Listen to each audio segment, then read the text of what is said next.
Magandang araw mga kabukid. Nandito tayo ngayon sa Barangay Bicos, ano po? At atin po sasaksihan itong nagaganap na demo nitong Dragon Drone, ano? Na company ng drone din, ano? Kung nakita nyo kanina yung paglipad ng kanilang drone. Ngayon, meron naman silang mga pinopromote na mga makakatulong din po sa inyong mga bukirin, no? Sa inyong mga taniman, which is yung Caviar N. Meron din po silang Caviar K. Caviar N is composed of nitrogen, and then meron din po silang Caviar K, composed of potassium, and then phosphorus, and then meron din silang Nutrical. So ito po yung mga produkto ng kumpanyang Primera na sila po ngayon ang nagpa-facilitate dito sa bukid ni Sir Isagani, dito po sa Barangay Bicos. At syempre, batiin ko na rin po ang may bahay ni Sir Isagani. Ma'am Bona! Hello! Ate Tess! Ate Ning, ma'am, kumusta po? Long time no see! Buti nga po nakahapon eh. Ayan o. Mainit na o. So ayan, nandito kami lahat at si Sir Isagani po ay atin po lalapitan. At para kapanayamin natin ng konting oras. At syempre, yung aking pombosing, ayan, si Sir, Mr. Barcancel. Nice meeting you again, Sir. Kumusta? Sir, no? Thank you. Hindi sa meeting natin hindi nagkita uli. Thank you. Hindi sa meeting natin ngayon, hindi sa meeting noon. Sa susunod na meeting natin. Ayun, So si Mr. Barcancel po ang chairman ng one of the cooperative sa Masikap ko.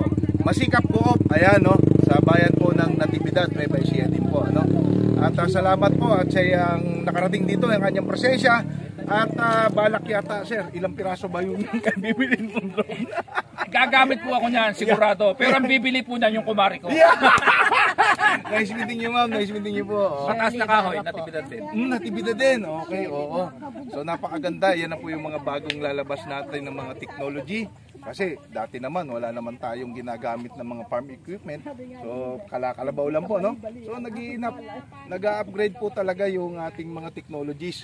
So ngayon, sabog na sa himpapawid galing, no? Palay sa kapataba. From palay, no? From pataba. So yan na po makikita natin sa mga darating na henerasyon. So, excuse me po muna. Sige sir. Sabihin ko muna yung ito yung araw na ilalagay ko mamaya doon sa diary ko. Natupad na pangarap. Natupad? Di ba? Parang programa ni Governor, ha? Hindi kasi, na-meet kita uli. Lahat ng produkto mo, bibili ni Mare, isi-share niya. Ayun! Ay, pupuntahan ko si ma'am. Pupuntahan natin. Yes. Pinaanak ko siya kasal yung mga ayun, ma'am. Si El Kabukid, makakarating ko sa inyong place, ha? Salamat. Picture mo muna kami. Nga.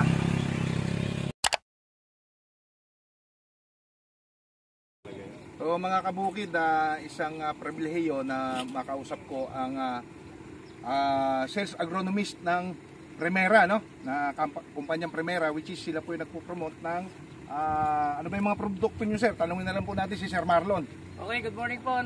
Muli Marlon Viloria po, ang sales agronomist po ng Primera Nutrical ni DC Cruz Trading Corporation dito po sa Nueva Ecija. So, gaya po ng tanong po ni Sir El Kabukid, ang produkto po natin ay napapanahon at ito po yung solusyon dun po sa mga problema po ng ating mga farmer. Sa mahabang panahon po ng paggamit po natin sa ating lupa, paulit-ulit nating natatamnan, inuubos nung mga tanim po na to yung sustansya ng ating lupa, hindi naman natin naibabalik. So kaya po dumarating po sa punto na parami ng parami yung abono na ginagamit po natin para mapaganda yung tanim natin, at parami na rin ng parami yung nararamdaman nating mga sakit at mga insektong dumarating doon sa ating tanim kasi humihina na yung kanyang resistensya dahil yung pong sustansyang dapat nakukuha niya sa lupa hindi na naibibigay ng lupa.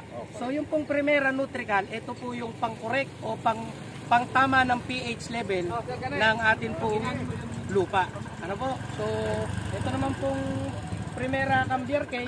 Ito naman po yung atin pong potassium Cambiar K, potassium of sulfate na ini-spray po natin pampatibay ng resistensya ng ating halaman o kanyang immune system, at makatutulong po yan para po sa magandang pagbubulaklak at mabigat na pagbubunga ng atin pong mga palay. Yun naman pong Cambiar N, yun naman po yung pang-replace natin sa sobrang paggamit po natin ng granules na abono. So alam naman po natin kung ano yung mga nitrogen na abono na yan.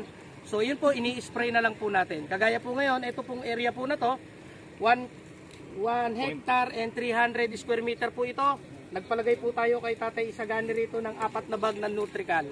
Nung pong i-pH po natin ito, sabi ni Sir El Kabukid, 6.8 na siya nung bumubulas yung palay. Pero ito po, 6.2 po siya nung palagyan natin. Pero ang neutral po talaga natin ay 7. So ibig sabihin, matapos po nating lagyan, umakyat po siya ng 6.8 at masasabi po natin na yung kanya pong lupa nasa magandang kalagayan. So ibig sabihin, dahil dumating siya sa magandang kalagayan, lahat po nung abono na natira nung huli po niyang itinanim, lahat po nung mga nabulok na pasyok na binulok po rito sa kanyang lupa naging available. Kaya po itong 1.3 na to, 4 na bag lang po yung naubos na pataba. Kaya pansinin po ninyo, sa 4 na bag, napakaganda na niya, napakalalaki na po niya. Ginamitan po natin ito ng 2 litrong Ambiar N. So ito po yung pinang-replace ni Tatay Gani doon sa kanyang granules na nitrogen. So ito po, 0 urea po ito ha. Wala rin po itong kahit anong ginamit. Puro 2 elements, tsaka po 3 elements lang po yung inilagay po natin.